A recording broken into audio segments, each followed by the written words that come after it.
பேர் வந்து ஜெயஸ்ரீ. நான் இந்த ஹாஸ்டல்ல வந்து 1 இயர்க்கு மேல வந்து இங்க தான் ஸ்டே பண்ணி படிக்கிறேன். இப்போ என்ன பிரச்சனைன்னா, எங்க ஹாஸ்டல்ல ஃபுட் வந்து சரி கிடையாது. ஃபுட்ல வந்து புழு இருக்கிறதுலாம் வந்து இங்க நடந்துட்டு தான் இருக்கு. நாங்க மேம் கிட்ட இன்ஃபார்ம் பண்ணா, மேம் வந்து இன்னைக்கு ஓகே அப்படின்ட்டாங்கன்னா, திரும்ப மறுநாள் வந்து திரும்ப அதே ஃபுட், அதே புழு இருந்த ஃபுட் மாரி தான் வந்து தருது. இப்போ நாங்க இன்னைக்கு ஓகேன்னா, மேம் வந்து இன்னைக்கு ஃப்ரெஷ்ஷா ஃபுட் செஞ்சு தருவாங்க. திரும்ப 2 டேஸ் கழிச்சு திரும்ப அதே பிரச்சனை தான். இது நாங்க கேட்க இங்க வந்து பிரச்சனை தான் அதிகமாயிட்டு இருக்கு. இப்போ புழு இருக்க ஃபோட்டோஸ் காட்டும். இதான் வந்து புழு இருக்க போட்டோஸ். இத வந்து நாங்க சாப்பாடு சரி இங்க வந்து நாங்க கொஸ்டின் கேக்குறதுனால வந்து எங்க ஹாஸ்டல்ல விட்டு எங்களை வந்து வெளில போக சொல்றாங்க. இது வந்து பிரச்சனை வந்து இங்க ரொம்ப நாளாவே நடந்துட்டு இருக்கு. இதுக்கு முன்னாடி இருந்த மேம் இருக்கப்போமே சாப்பாடு நல்லா இருக்காது. ஆனா நல்லா இல்ல அப்படின்னாலுமே வந்து அவங்க வந்து அப்ப என்ன அரேஞ்ச் பண்ண முடியுமோ அப்ப அதை அரேஞ்ச் பண்ணி தான் கொடுத்துட்டு இருந்தாங்க. இப்ப இவங்க வந்ததுக்கு அப்புறமா 3 மந்த் நல்லா தான் போயிட்டு இருந்தது. அதுக்கப்புறமா இந்த புழு வச்ச சாப்பாடுலாம் இருக்கிறதுனால நாங்க வந்து கொஸ்டின் அதிகமா கேட்கிறோம் அப்படின்றதுனால வந்து இங்க இருக்க ஒரு 4 மெம்பர்ஸை மட்டும் ஹாஸ்டல் விட்டு வெக்கேட் பண்ண சொல்றாங்க.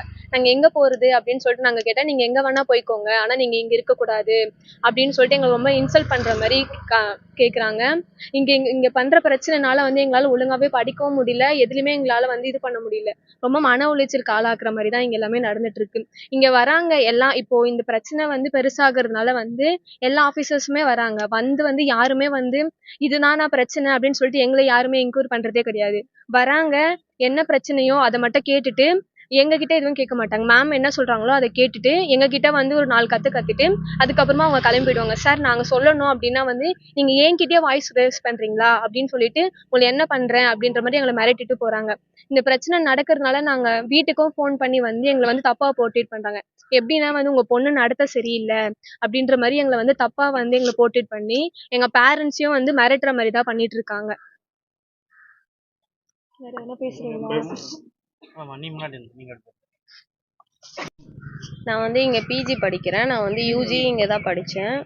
இங்க வந்து பிஜிக்கு வந்து இடம் இல்லை அப்படின்னு சொல்லிட்டு அவங்க வந்து எங்களை வந்து வெளியே அனுப்புறாங்க. ஃபுட்டு பிரச்சனை, ஃபுட்டு வந்து நல்லா இல்லை, புழுவா இருக்கு, ஃபுட் பாய்சன் ஆகிற அளவுக்கு இங்க வந்து வாமிட் எடுத்துட்டு இருக்காங்க. அந்த பிரச்சனையை நாங்க கேட்கறதால எங்களை வந்து வெளியே அனுப்புறாங்க.